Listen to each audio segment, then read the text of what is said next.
Have we All right. got? Okay, so I believe that we can begin. Welcome to all, and in particular to our overwhelming audience of students who appear to be bubbling into the hall as far as I can see through the Zoom lens, to our 2022 ceremony for history graduates. And here I do think I speak for everyone among the faculty who are on this Zoom, in addition to to those who couldn't make it tonight, that you know we all are incredibly lucky to teach here because of the quality of the students with whom we work.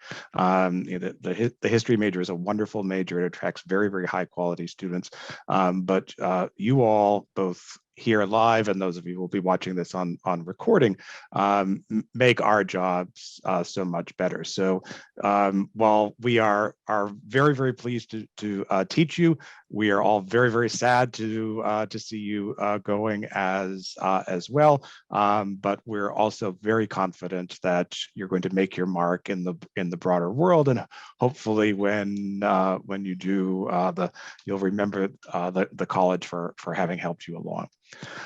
We have a number of students who are going to be speaking this evening. And so we're going to start with both the outgoing and incoming presidents of the Historical Society, who I believe are on the ground in 1112 Boylan. And so I will turn the floor over to the two of them.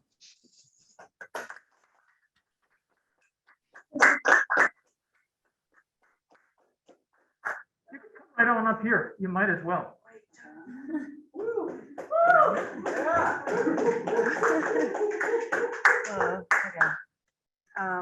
Good evening, faculty and students.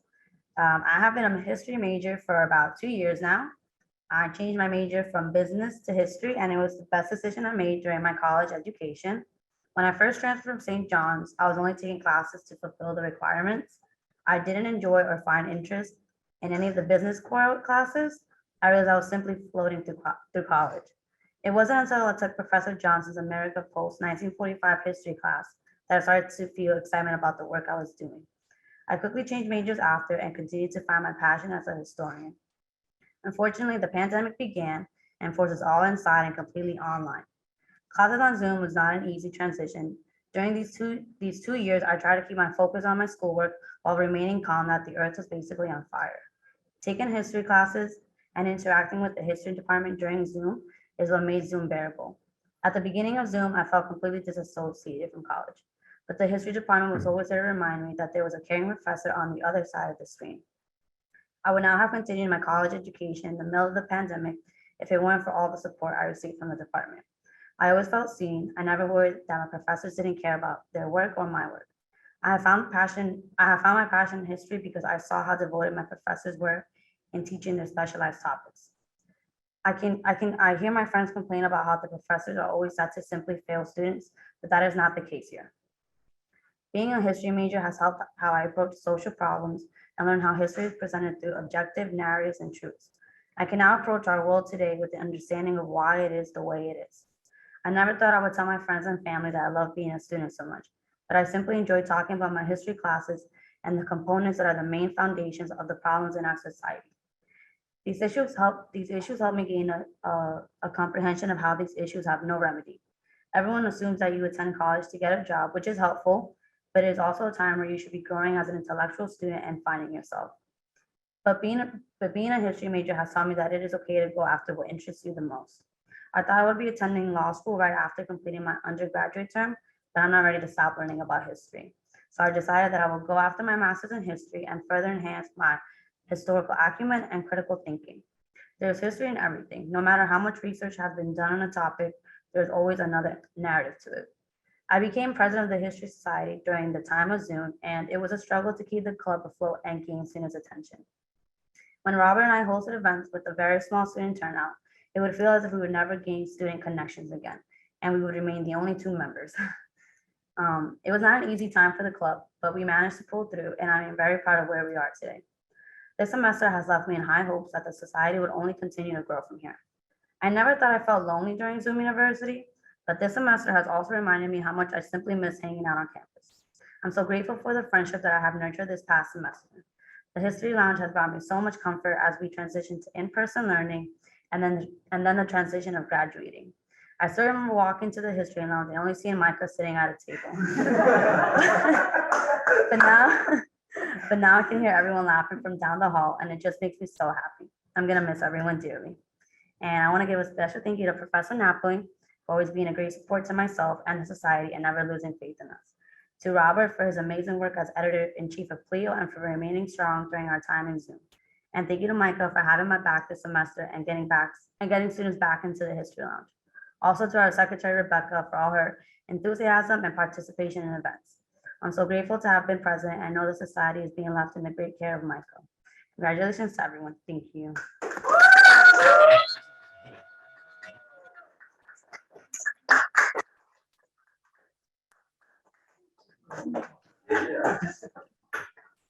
And we will now hear from the incoming president.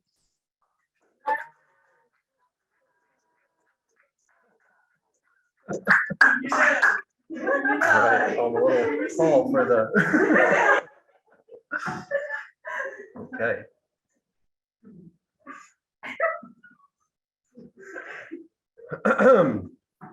Well, according to ABBA's 1974 hit song Waterloo, my, at Waterloo, Napoleon did surrender. Oh yeah, and I have met my destiny in quite a similar way. The history book on the shelf is always repeating itself. I don't mean to vilify any Swedish pop supergroups here tonight, but we as history students know that this is a gross oversimplification of the study of history. I believe that the quote often attributed to Mark Twain is a better representation of our field. History doesn't repeat itself, but it often rhymes. Your decision to study history here at Brooklyn College means that you appreciate nuance and recognize that the problems we face today did not magically appear yesterday. Being a history major means that you can connect seemingly unrelated events on opposite sides of the planet because you understand that nothing ever takes place in a vacuum. You see the long view of history with all its big patterns and everyday, often ridiculous components. You recognize that individuals are complex and have a great power to shape the world around them, even in the face of much larger forces. Most importantly, as a history major, you understand that every institution, every system, every person, and every decision is undeniably and unfortunately human. You see the mess that is history in our world, but you still get out of bed every day. But you don't just get out of bed, you seek to make the world a better place. You wade into the violence, destruction, injustice, and prejudice that is our history and are still able to appreciate the cooperation, peace, family, hope, and dumb jokes about ABBA that is also our history. You go into the world knowing that it is horribly cruel, yet simultaneously full of good, that people are both illogical and frustrating, but also altruistic and kind. Everyone should take a moment to appreciate the level of wisdom and strength it takes to hold such conflicting narratives in their head at the same time. That's the power you have as a history major. Just by using the historian skill set in whatever work you decide to do, you make the world better. You bring thoughtfulness, enthusiasm, and curiosity to all that you do. You should be proud to be graduating with a history degree and to have graduated from such an excellent department here at Brooklyn College. Our professors have studied at some of the best schools in the world, but just as important, they have rich lives full of diverse experiences, interests, and skills that make them better educators and us better students. Their availability, openness, and fierce drive to help students are a significant part of what makes this department so special. I'll echo Professor Napoli when I say that this is indeed the best department at Brooklyn College. But us students are the other component. The questions we ask, papers we write, and viewpoints we bring to the classroom make studying history here so valuable. How many other colleges connect so many students from so many different backgrounds like Brooklyn does? You should go forward knowing that everything you did in and out of the class here mattered and contributed to your fellow students' education. For everyone I've had class with, had the pleasure of talking to in the lounge, and even those I've never had a class with or talked to, I wish you all the best in what you choose to do. To our graduating seniors, congratulations on completing your degree here at Brooklyn College. And I hope that even when you all become very powerful and important people because of your history education, you never take yourselves too seriously. To students and faculty, mostly faculty tonight, returning in the fall, the Historical Society will continue to be a community for all and source of energy, learning, and fun in this department, but only if you help us keep it going. Our current president, Rachel Morales, I forgot that, don't worry, I know, will be stepping down at the end of this semester. During the online years, Rachel guided the Historical Society through the turbulent Zoom times and the revival of the society on campus. Rachel has created a warm and supportive culture as the leader of our society that has connected students in a time of great disconnection. Rachel and our tireless treasurer, Robert Adler, kept our club alive long enough for a magnificent comeback this semester. Thank you, Rachel, for all that you have done, and please know that you will always retain the title of President Morales. The position also comes with a lifelong Secret Service, a pension, and a book deal. As president of the Brooklyn College Historical Society for the upcoming 2022-2023 academic year, I will build on the strong foundations laid by Rachel and Robert.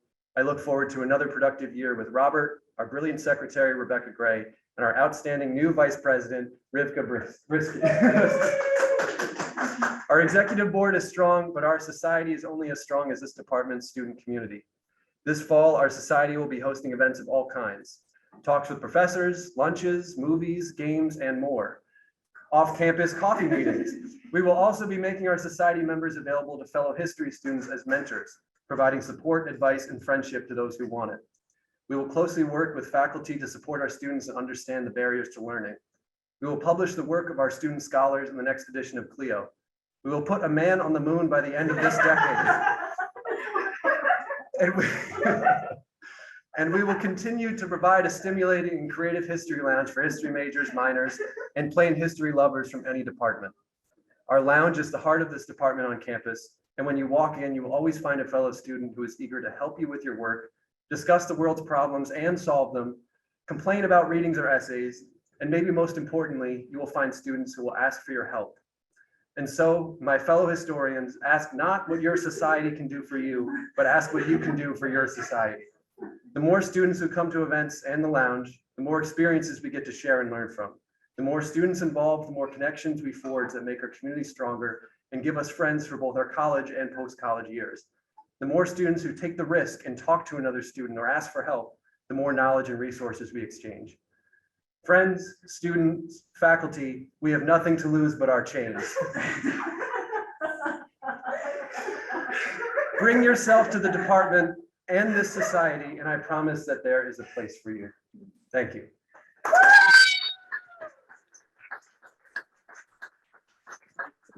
Micah, do recall that this meeting is being recorded, and so next year when you're delivering your outgoing speech, there will be a record of your promises, which you will be expected to have fulfilled in the next 12 months.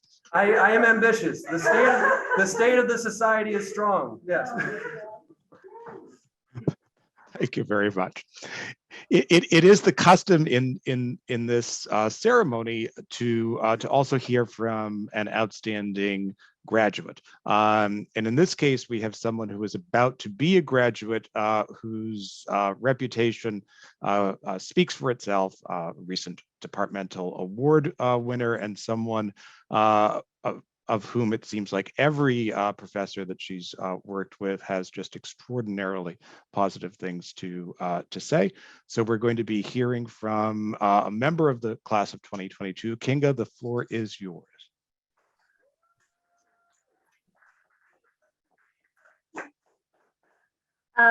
That is really tough to follow. And since they've said everything that I wanted to say, I can just leave. Putting a man on the moon. Yeah, I can't compete with that. But thank you, Professor Johnson.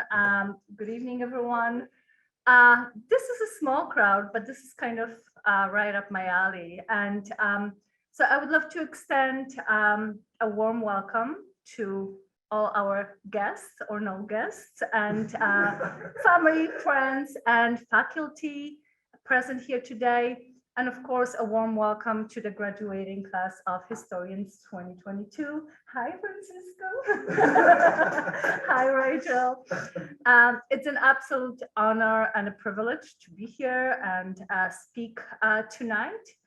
And I would love to start by acknowledging every single one of us graduates for making it to the finish line and completing our degrees during these truly unprecedented times.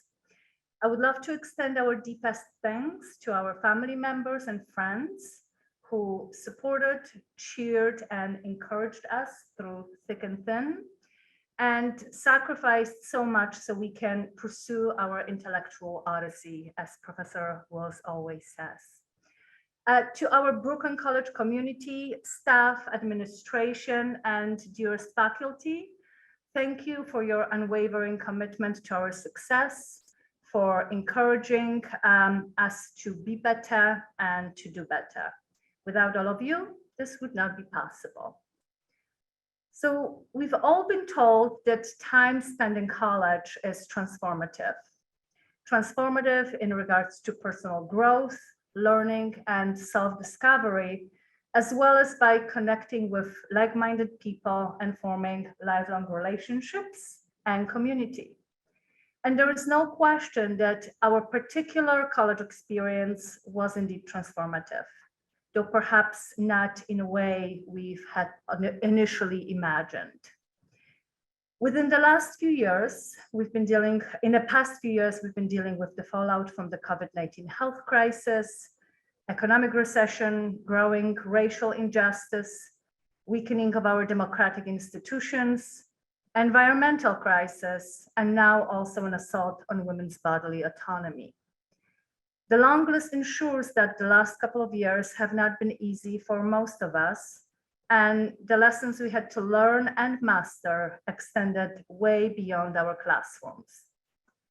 In hindsight, figuring out how to work Zoom, though challenging for some of us, myself included, was the least of our concern.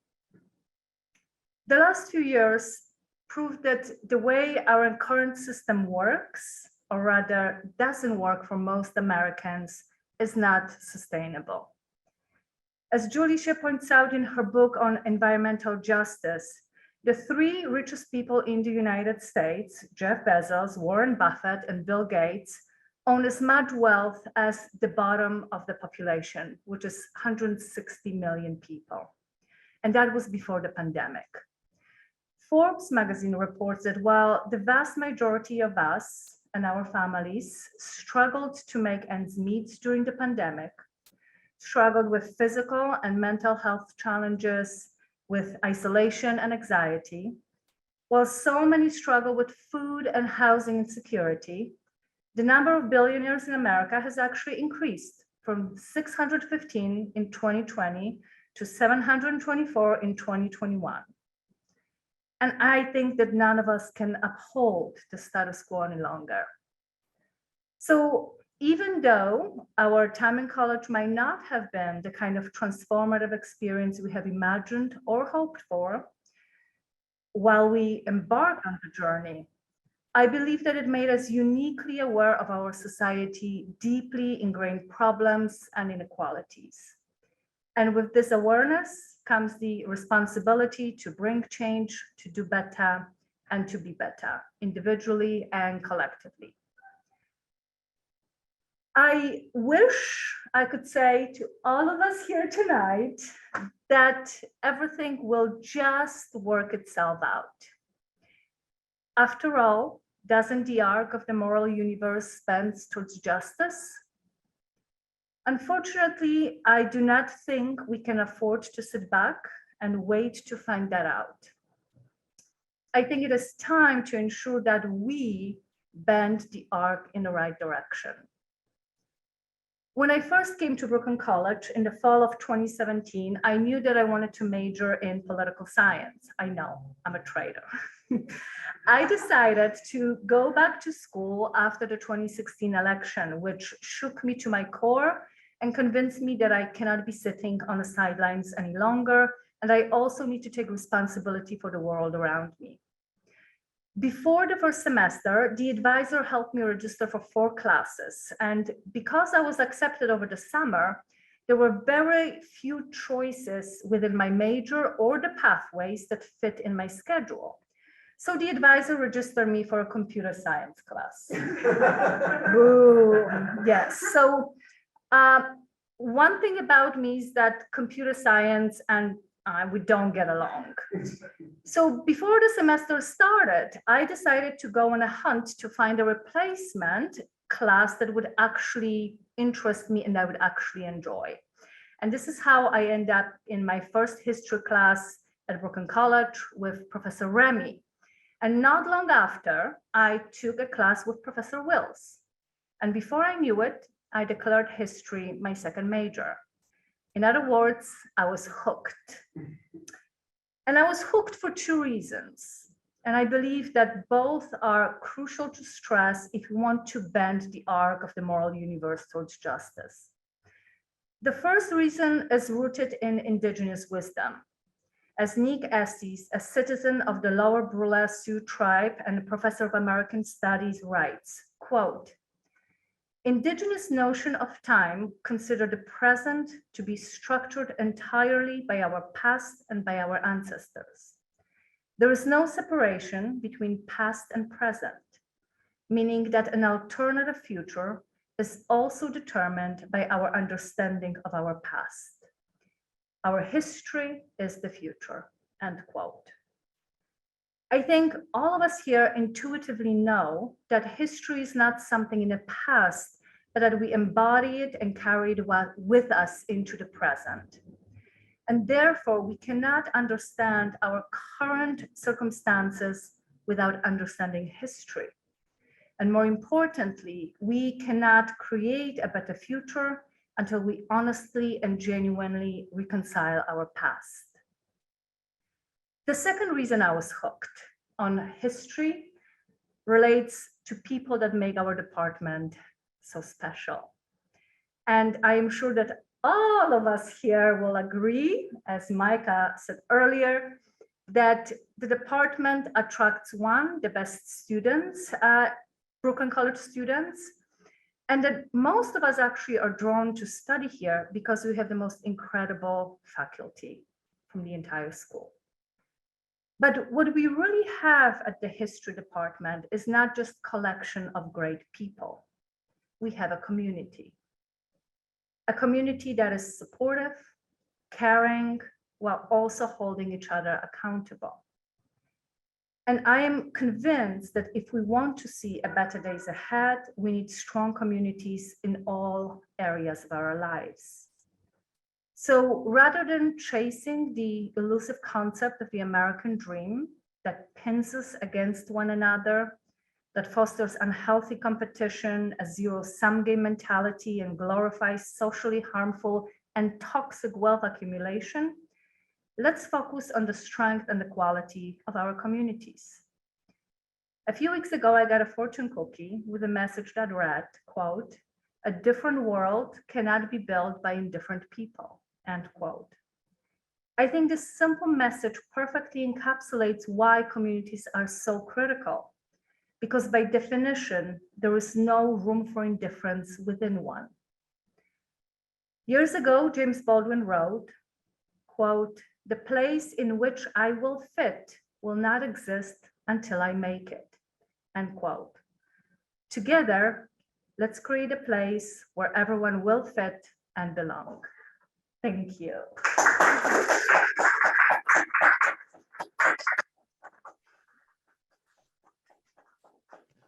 Thank you, Kinga. In the chat, I think Professor Wills summarizes for a great and powerful commencement speech, which is I think a pretty accurate description, items for all of us to reflect on. We have a number of faculty here. I wanted to open the floor to any of them who wish to make a few remarks before we begin the reading of the names.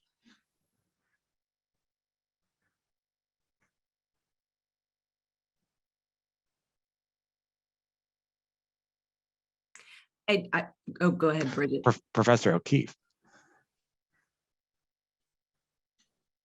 Hello to all of our dear students, including our soon-to-be graduates in the History Lounge. I don't know if you guys can see the chat, so I did want to include a few of our quips.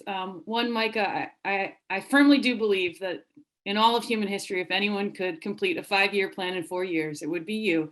So I don't have any doubts that you will actually fulfill and overfulfill the plans that you have devised for the History Society. And we're so grateful for you.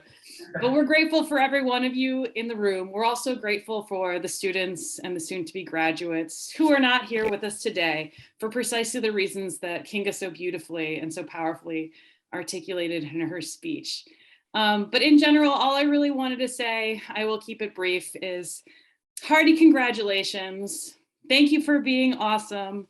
Make sure you have some fun this semester and enjoy the reprieve from my reading responses. And if you are graduating, you've heard this from Professor Napoli previously, and I want to reiterate it. Please do stay in touch. Don't be strangers. Kinga, you know where this lounge is, and we expect you to return to it. But anyway, we think you are also wonderful and awesome, and you're truly, truly, truly the best. You're the reason why we do what we do. Congratulations.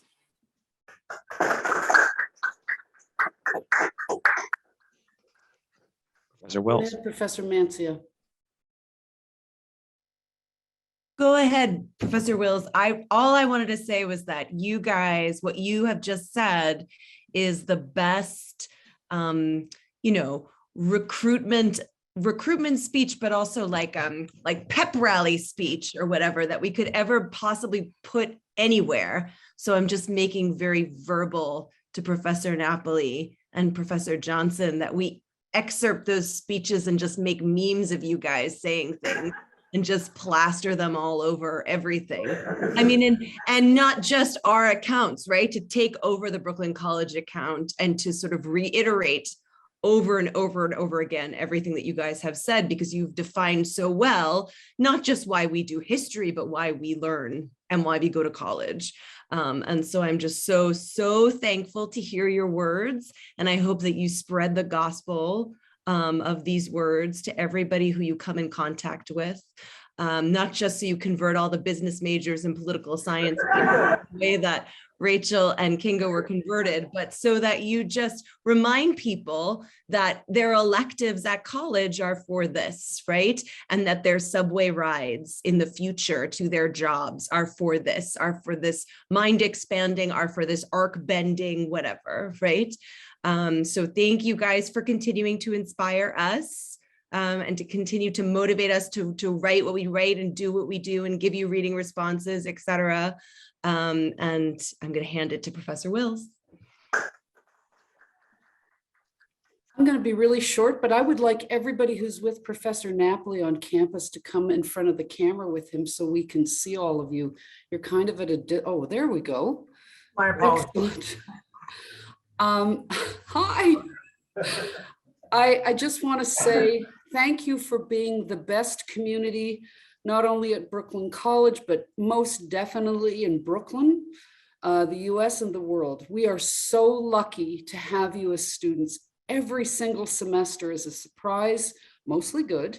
And we're just so grateful that you decided to become history majors, because you have enhanced our lives more than you can ever know. So thank you so much, and congratulations to the graduates, and enjoy the summer. You all deserve one. I would like to offer greetings from Professor Troyansky, who is unavailable tonight.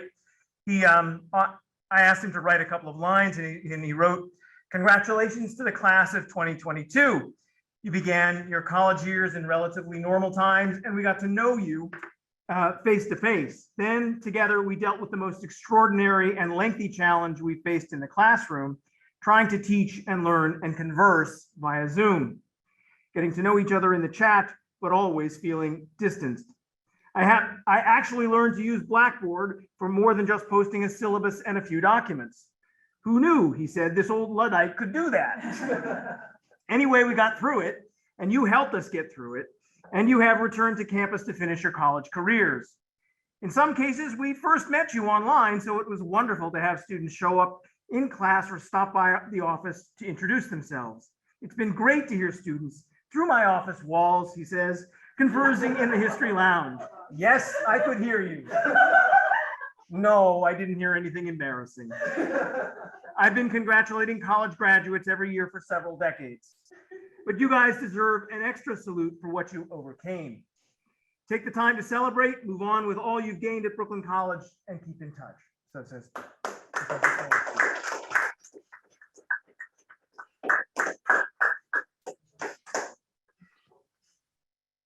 With that, I believe we can begin the reading of the names, and Professor Napoli is going to kick us off. That's right. I will read the first few and pass it off to Professor Karp. Ikra Abbas, Shamila Afzal, Natig Akbarov, Basel Alaha, Kiran Ali, Nasim Almantasser, Safa Al-Musari, Daniel Altman, Adia Atherley, Elvis Balabuena, Mark Bassner, Ariel Benzur, Thomas Brennan.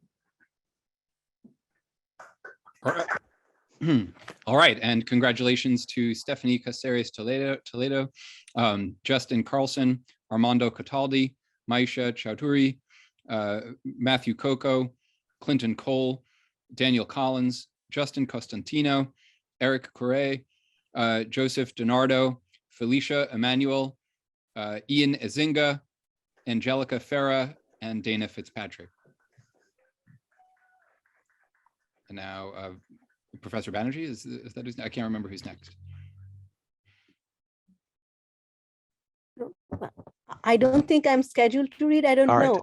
Do I you, didn't all right. check my emails. Okay, in that case, I'll jump in and fill in for Professor Banerjee and issue congratulations to Nicole Folk, Sean Ford, Teresa Gibbons, Francisco Gonzalez Luna, Giuseppe Grippi, Bernard Haggerty, Mohammed Hassan, Thomas Heinrich, Danielle Hirschkoff, Amani Hinson, David Ho, Dennis Hugendorn, Toria Hopkins, and Shamira Hoyt.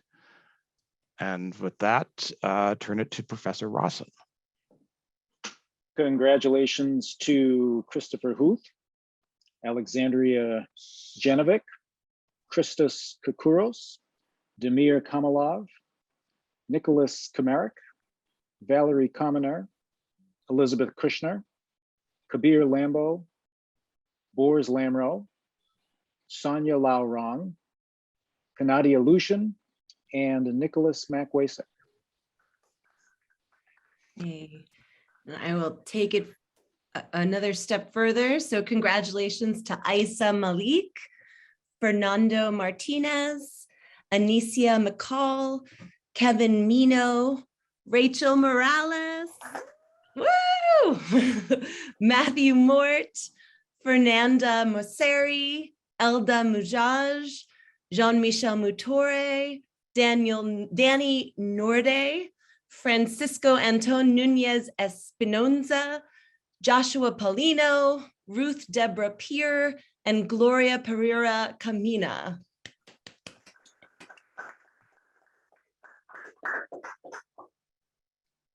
I think it's me who's next. It is. Congratulations to Kevin Prunty, Nayab Raza, gonna miss saying Nayab's name in class, Raymond Riley, Jeremy Rios, Fatima Sahin, Marhenis Saldana, John Schilling, Nicholas Schaefer, Lena Shala, Alan Shamelov, Ashira Silver, Noor Slayman, Julissa Sotelo, Julia Steiner, and James Stratton.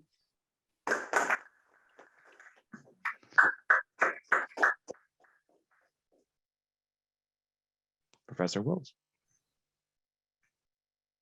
Sorry about that. Okay. Congratulations to Kinga Schlastik, Brenda Tawil, Yuviento Torres, Christy Toussaint, Alexander Timvik, Presley Valchin, Stephen Vavasi, Dania Vasquez, Peter Velios, Roland Villa, Jude Wells, Stephen Zori, Olivia Zimmerman, Emmy Zaniga. Uh-oh, oh, it's the same list. So I think I'm good.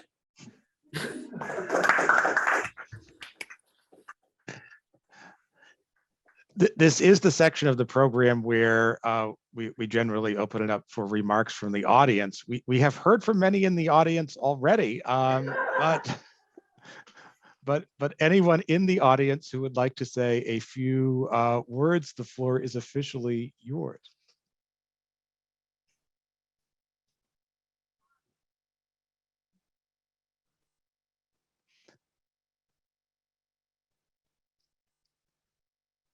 Ian. Yeah, sorry for missing the largest portion of this program, and pardon to all that received emails from me trying to get into the room. But in any case, it was really great hearing all of my classmates' names being read aloud and seeing the virtual classroom with some of the students in there, and also all the faces of the professors who I've had in class who I owe so much for just what has been a really special experience at Brooklyn College. And I feel very lucky to have spent at least one more in-person semester and getting to see some of these faces again. But yeah, congratulations to everyone else who is graduating, and I hope to stay in touch with those I've met, and maybe just randomly meet some of those who I haven't along the way, and share this commemoration together. But thank you very much. Jaden. Hi, hello, can you hear me? We can. Okay, good. Congratulations. I'm a regular in the history lounge, so yeah, that's why. But congratulations to the graduates. I'm so happy that you guys have made it to this milestone. I wish so much luck, and well, you guys don't need luck. You graduated from Brooklyn College, so I just wish you all the success in the future. I know you guys could do it. Guys are destined for greatness. I started Brooklyn College online, and it was kind of depressing. So being able to start and come in person for this is my first semester in person, and going into the history lounge is just amazing. I got to meet a lot of new people and foster relationships, and I couldn't be more thankful for that. So congratulations, everybody, and I wish all the best. W. Professor Banerjee. Yeah, first, my heartiest congratulations to the class of 2022. You braved the mountains and you succeeded and you accomplished. You always make me proud, and it has been my real privilege to work closely with you the past 2 years. I either know you through your names or have seen most of you over the Zoom, which is itself a challenge, but it was good to see you in person for the first time this semester, in the lounge, in my office, and in the hallways of the history department.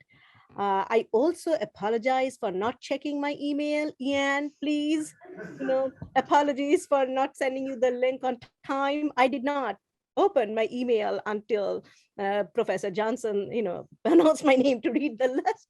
I totally dropped the ball. But anyways, I don't think it's a closure in our relationship. It's a new beginning.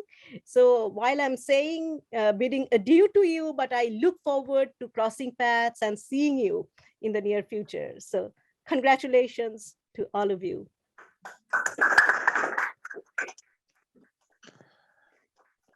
And with that, I think we'll return to 1112 Boylan for some closing remarks from Professor Napoli. I just want to take this opportunity to say to Kinga and all of the other graduates, a couple of words. As many of the people have already said this evening, I salute you guys. You have endured much, persevered, and excelled. Collectively, I'm going to tell you the truth that we as a department will feel your absence. And we will call on you, just as Professor Banerjee has said, to come back to us and speak to a new generation of students. It will be meaningful because you will give to them something that only your hard-won perspective can supply. I know you will all appreciate the joke when I say that since the beginning of time, graduation speakers have remarked that this year's class leaves college to enter a rapidly changing world. It's my hope that the time you have spent with us provided you with some tools for thinking about that world, and you will take with you into the future the knowledge that you have our respect and our admiration. Good luck, be well, stay in touch.